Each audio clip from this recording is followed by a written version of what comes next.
In today's video, we are going to talk about how to file Form I-765, which is application for employment authorization for asylum seekers.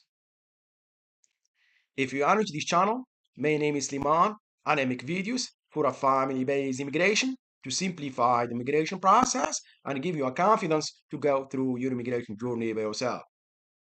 First of all, I am not an immigration attorney. I'm here to help you based on the information you have from USCIS website. If you find this video very helpful, please subscribe, share, hit notification bell for the future upload, and give us a big like so YouTube can share the video with more people. So if you're ready, let's get started. Before we start filing this form, make sure you are filing the right version. If you want to see the version, just scroll down to the first page or any page, you will find the edition or the version.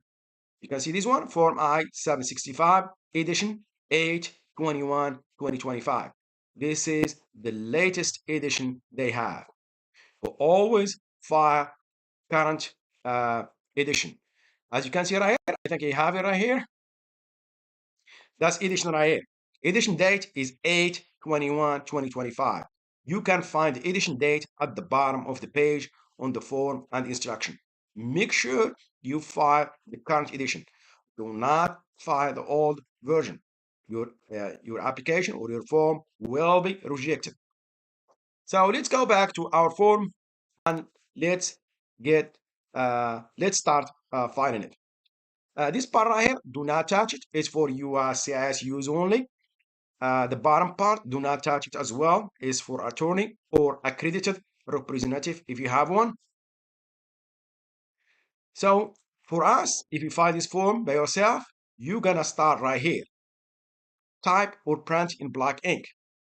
You can type it or print in black ink. You can print it, then file it with a black ink. Do not use any other color. Your petition your form will be rejected, period. It must be a black ink. So let's go to part one. Reason for applying. I am applying for select only one box. For this video is gonna be 1A, initial permission to accept employment.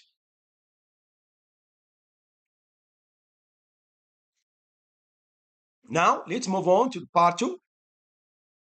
Information about you, information about the person filing this form. Your full legal name. 1A, family name, it's Baker. 1B, given name, it's Ali, which is first name. Middle name, I don't have one, is in A, or you can leave it blank. Both work. I done that with no problem. So other name used.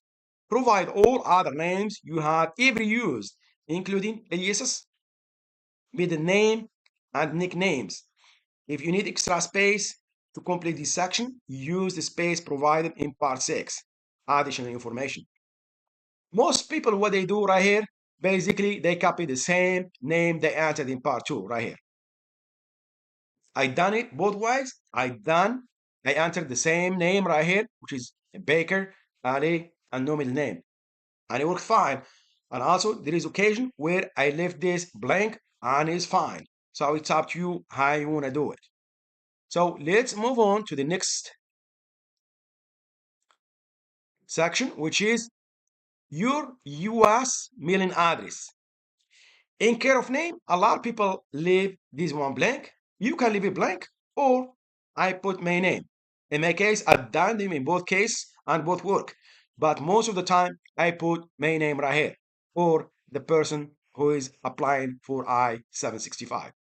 So in care of name, Baker Ali. 5B is street number and name. It's 100 Robber Run. City or town is Indianapolis. State is Indiana. Zip code is 46254. And the question number 6 is your current mailing address the same as your physical address? In my case is yes. If you answer no, to item number 6, provide your physical address below. So if your physical address not the same as mailing address, you must enter your physical address right here. Now let's move on to the next section, which is other information. Other information is alien registration number if you have any. You cannot file I-765 if you don't have alien number. You must have alien number. Even if you entered United States illegally and you got caught at the border, you still have a number. If you come as immigrant to United States, you still have a number. In both cases, you have a number. Let's go right here. This is for this video, as I mentioned, is gonna be for C8 category, which is for asylum seekers. So if you go right here, first you must file I-585 application for asylum and for withholdings of removal. You cannot file I-765 without filing I-585. I'm talking about C8 category. So as you can see right here, the applicant has a number. And this applicant, for example, he entered the United States illegally, but he got caught at the border. So the border patrol assigned him a number, even if he entered illegally. As I mentioned, any immigrant come to United States, he has a number. So one now you have a number right here. You're gonna go right here, enter your a number right here. Number 9, USCIS online account number if you have any. If you have one, but I don't think you will have one now. Just in case, if you have now, answer it. You will have it in your I-797C. If you don't have it, just leave it blank. Question number 10, 6 is 10. I'm sorry, is male. Material status is single. Have you ever previously filled Form I-765? In my case, is no. Number 13, provide your social security number if you have any. If you have one, answer it right here. If you don't have it, just leave it blank. So now we're gonna go to your country or countries of citizenship or nationality. List all countries where you are currently a citizen or national. If you need extra space to complete this item, use the space provided in part 6, additional information. In my case, just one, 14A is country, is gonna be Morocco. And they mentioned right here, if you have a multiple nationality, you can enter it right here. And if you need this extra, if you need to add more, use additional information page. Now we're gonna go to place of birth. List the city, town, village, state or province, and country where you were born. In my case, 15A, city, town, village of birth is Kinefra. 15B, state, province of birth is Kinefra. 15C, country of birth is Morocco. Number 16, date of birth is January the 1st, 1990. Now, let's move on to information about your last arrival in the United States. If you entered through a port in the United States, you will have I-94. You can go online and get it if you don't have one. It is very simple. Just go online and you will get it.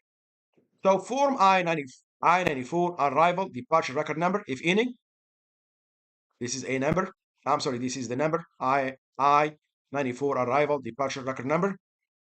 You need a passport number. Of course, you will have a passport number. And country that issued your passport or travel document. For example, in Morocco, expiration date of the passport or travel document, in my case, is January 1st, 2029. Item number 22, date of your last arrival into United States on or about is 3rd January 2026. Place of your last arrival into United States is JFK, New York. 24, immigration status, a last arrival. For example, since this is for Q1, I'm sorry, I'm not going to do this right here. So But let's assume this K1 right here. You come as a K1, but something wrong, and you apply for asylum. But let's uh, for this one right here, for C8 category, just list this one right here. Do not file this one right here since it is for C8 category. So if you don't have one, just leave this one blank right here. So we don't need this. So I will assume you don't have one since you are, applying for asylum. If you have one, file it. If you don't have one, just leave it blank. I'm going to leave this one blank. I think it will be that's a best option for C8 category. So now let's move into information. Let's do this one right here too. I'm sorry. I hope I did not confuse you with this one right here.